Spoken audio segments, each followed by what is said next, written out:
Welcome to Loop Cuts and Face Loops. In this video you're going to build on your knowledge of loop cutting and how face loops are similar to edge loops. Let's hop over into Blender. So we have our pyramid that we've been playing with. Let's go in and add some more detail to this top section. So let's hop on over into edit mode. And let's zoom in here. Now, when you hold down Control and R, you enable your loop cutting tool. Now, before we click to actually apply that cut, we can use the scroll wheel on our mouse in order to increase the number of cuts. And that can go up and up and up and up and up. And we can see in the lower left that there's 35 cuts there. That's a bit too much for this exercise, so we're going to lower that down to maybe 3 or 4. I like 5 actually in this case. I'm just thinking of what I'm going to do later on. And then you've got the slide function once again. Now there's plenty of stuff you can do this with, and I want to actually push this up a little higher anyway, so I've got a nice set of geometry. And this has created a series of edge loops around our model and has cut up our top of this model into several more faces, adding more geometry. And the more geometry we have, the more control we have over our model, the more detailed we can make it. So at this point, I want to select all of these edges going around so I can bulge it out or move it in or do whatever I want with it.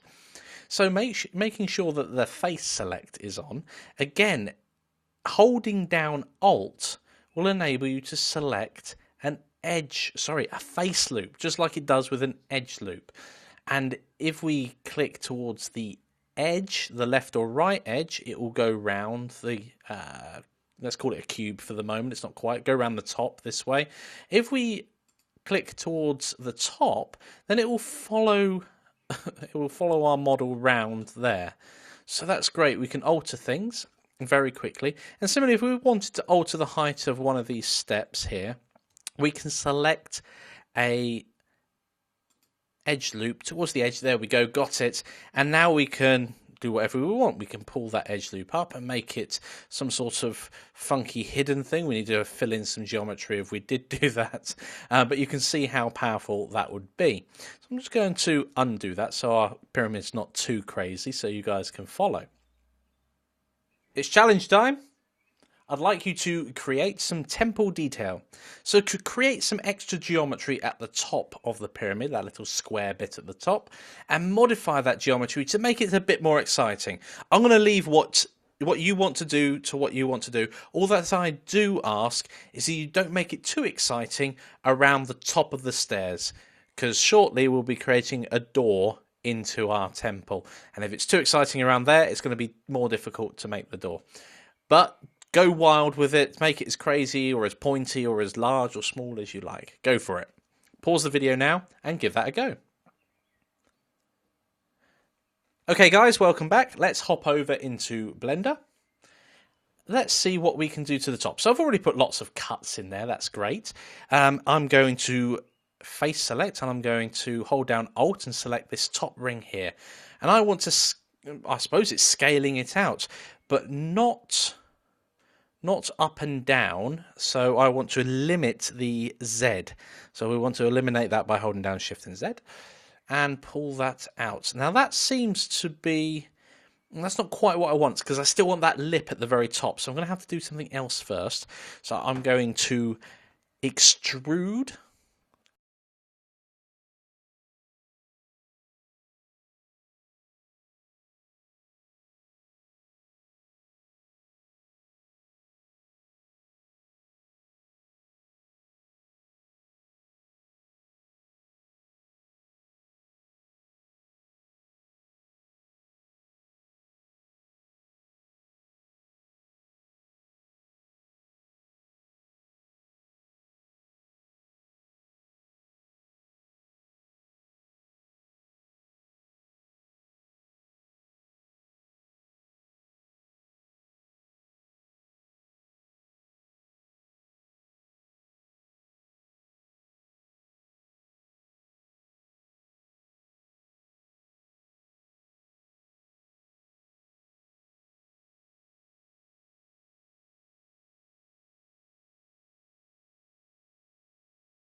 another, but slightly.